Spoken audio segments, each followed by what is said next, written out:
Hello, friends. Welcome to Fantasy Realm Reads. Flood Tide by Clive Cussler. Requiem for a Princess. December 10th, 1948. Unknown waters. The waves grew increasingly violent with each gust of wind. What started as calm weather in the morning had transformed dramatically into a raging storm by evening. Towering waves with whitecaps were whipped into sheets of spray, blending the violent water and dark clouds into a seamless mass under a driving snowstorm.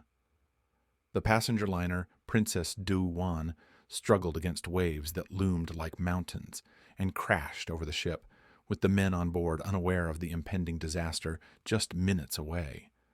The turbulent waters were driven by gales from the northeast and northwest, causing powerful currents to collide with the ship from both sides. Winds soon reached 100 miles per hour, and waves soared over 30 feet high. Trapped in the storm, the Princess Du Wan had no refuge. Her bow plunged under waves that swept over her decks, throwing her propellers out of the water as her stern rose. Battered from all sides, she rolled 30 degrees, with her starboard rail submerged in water. Slowly and laboriously, she righted herself and continued through the worst storm in recent history. Freezing and unable to see through the blinding snowstorm, second mate Li Po, who was on watch, retreated inside the wheelhouse and slammed the door. In all his years sailing the China Sea, he had never encountered snow during a violent storm. Po felt it was unjust for the gods to unleash such devastating winds on the princess after a long voyage around the world, with less than 200 miles left to reach the port. In the past 16 hours, the ship had only covered 40 miles. Aside from Captain Lee Hunt and his chief engineer in the engine room, the entire crew were nationalist Chinese. Captain Hunt, a seasoned mariner with 12 years in the Royal Navy and 18 years as an officer for 3 different shipping companies, had served 15 of those years as a captain. In his youth, he went fishing with his father out of Bridlington, a small city on England's east coast, before embarking as an ordinary seaman on a freighter to South Africa. He was a thin man, with graying hair and sad, vacant eyes, deeply pessimistic about his ship's chances of surviving the storm. 2 days earlier, a crewman had alerted him to a crack in the starboard outer hull near the smokestack. He would have paid a month's salary to inspect the crack now that his ship was under tremendous stress. Reluctantly, he dismissed the thought. Attempting an inspection under 100-mile-an-hour winds and raging waters would have been suicidal. He felt in his bones that the princess was in grave danger, and resigned himself to the fact that her fate was beyond his control. Hunt stared into the snowstorm battering the wheelhouse windows and spoke to his second mate without turning. "How bad is the ice, Mr. Po?" "Building rapidly, Captain. Do you believe we're in danger of capsizing?" Li Po shook his head slowly. "Not yet, sir, but by morning the load on the superstructure and decks could be critical if we take on a heavy list." Hunt considered for a moment, then addressed the helmsman. "Stay on course, Mr. Sung. Keep our bow into the wind and waves." "Aye, sir," the Chinese helmsman replied, feet braced wide apart, hands tightly gripping the brass wheel. Hunt's thoughts drifted back to the crack in the hull. He couldn't recall the last time the Princess Du Wan underwent a proper marine inspection in the dry dock. Oddly, the crew showed no concern about the leaks, severely rusted hull plates, and missing or weakened rivets. They seemed to ignore the corrosion and the constantly running bilge pumps struggling to manage the heavy leakage during the voyage. The Princess's greatest vulnerability was her old, worn hull. A ship is considered old after 20 years at sea. Over her 35 years since leaving the shipyards, she had covered hundreds of thousands of miles, enduring rough seas and typhoons.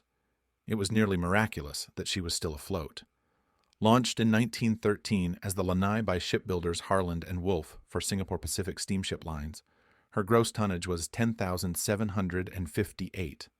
She measured 497 feet in length from her vertical stem to her champagne glass-shaped stern with a 60-foot beam. Her triple expansion steam engines produced 5,000 horsepower, driving twin screws. In her prime, she could cruise at a respectable 17 knots. She served the route between Singapore and Honolulu until 1931, when she was sold to the Canton Lines and renamed Princess Du Wan. After a refit, she was used to transport passengers and cargo throughout Southeast Asian ports. During World War II, the Australian government commandeered her and converted her into a troop transport. Despite sustaining heavy damage from Japanese aircraft during convoy missions, she survived and was returned to the Canton Lines after the war.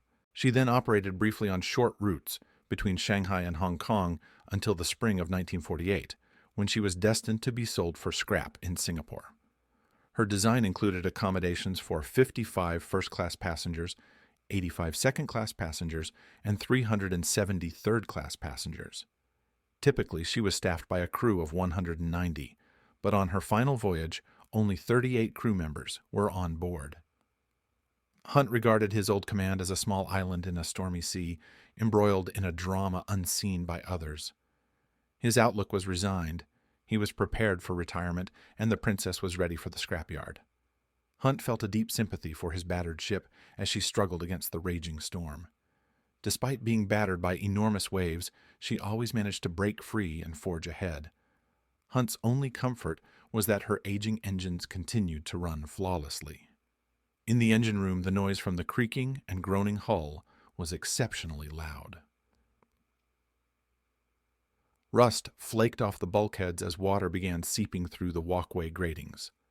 Rivets were shearing off, popping out of the steel plates and flying through the air like missiles. Usually the crew remained indifferent, since such occurrences were common on older ships built before the advent of welding. However, one man felt the grip of fear. Chief Engineer Ian Hong Kong Gallagher, a broad-shouldered, red-faced, hard-drinking, and heavily mustached Irishman, recognized the signs of a ship breaking apart. Despite the situation, he pushed fear aside and focused on survival. Orphaned at 11, Ian Gallagher escaped the slums of Belfast to go to sea as a cabin boy. With a natural aptitude for maintaining steam engines, he progressed from wiper to third assistant engineer. By 27, he had earned his chief engineer's papers and worked on tramp freighters in the South Pacific. He earned the nickname Hong Kong after an epic fight in a port city's saloon against 8 Chinese dockworkers who tried to rob him. At 30, he joined the Princess Du Wan in the summer of 1945. Gallagher, with a grim expression, turned to his second engineer, Chu Wen. "Get topside, put on a life vest, and be ready to abandon ship when the captain gives the order." Chu Wen, the Chinese engineer, removed the stub of a cigar from his mouth and stared at Gallagher critically. "You think we're going down?" "I'm certain of it," Gallagher replied firmly. "This old rust bucket won't last another hour."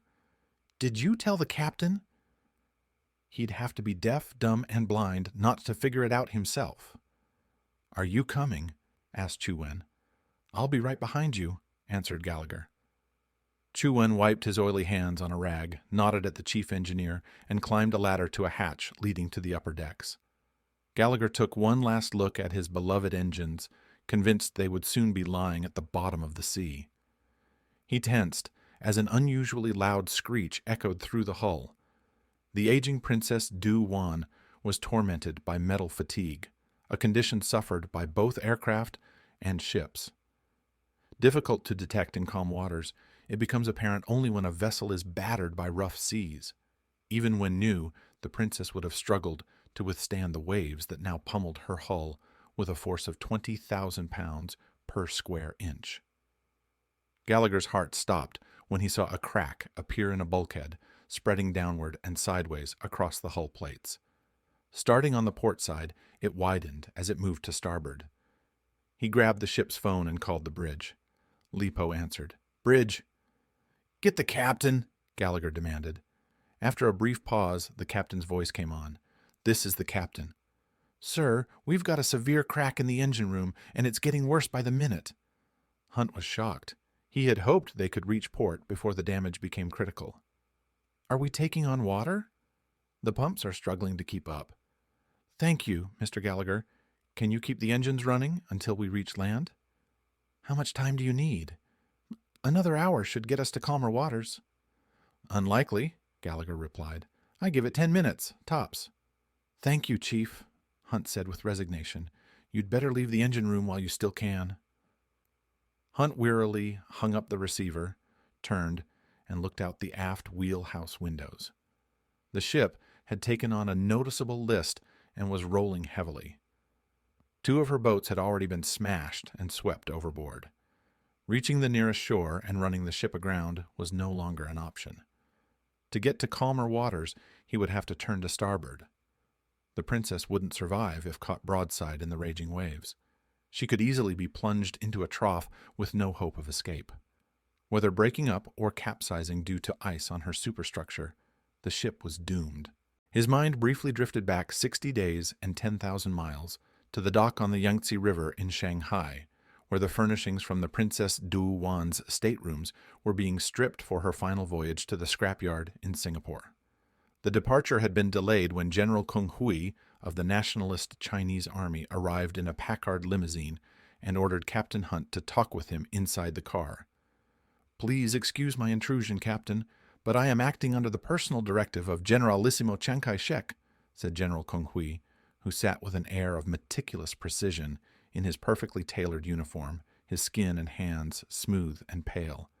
He occupied the entire rear seat of the passenger compartment, while Captain Hunt sat uncomfortably twisted sideways on a jump seat. "You are hereby ordered to ready your ship and crew for a long voyage." "I believe there has been a mistake," Hunt replied.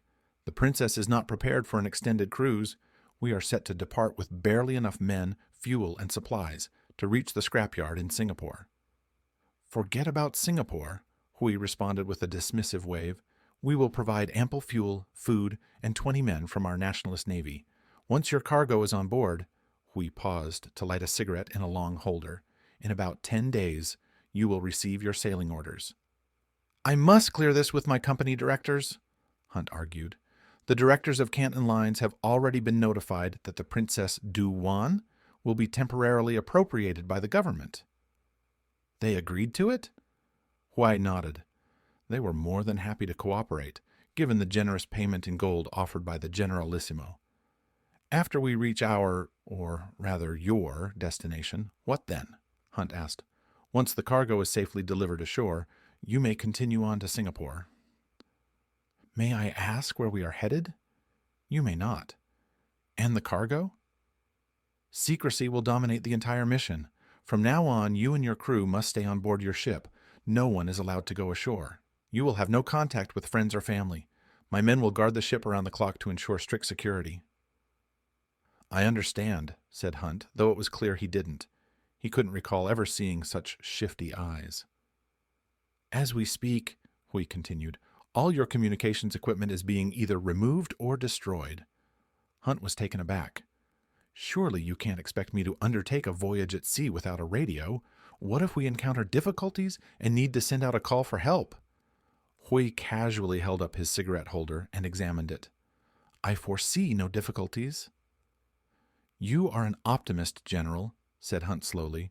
"The Princess is an old ship, far past her prime. She is not well equipped to handle heavy seas and violent storms. I cannot stress enough the importance and great rewards of completing this mission successfully. Generalissimo Chiang Kai-shek will generously compensate you and your crew in gold if you reach the port safely." Hunt stared out the window of the limousine at the rusting hull of his ship. "A fortune in gold won't do me much good if I'm lying at the bottom of the sea. Then we will rest together for eternity." General Hui smiled without humor. "I will be joining you as your passenger." Thanks for joining us. Don't forget to like, share, and subscribe for more captivating videos.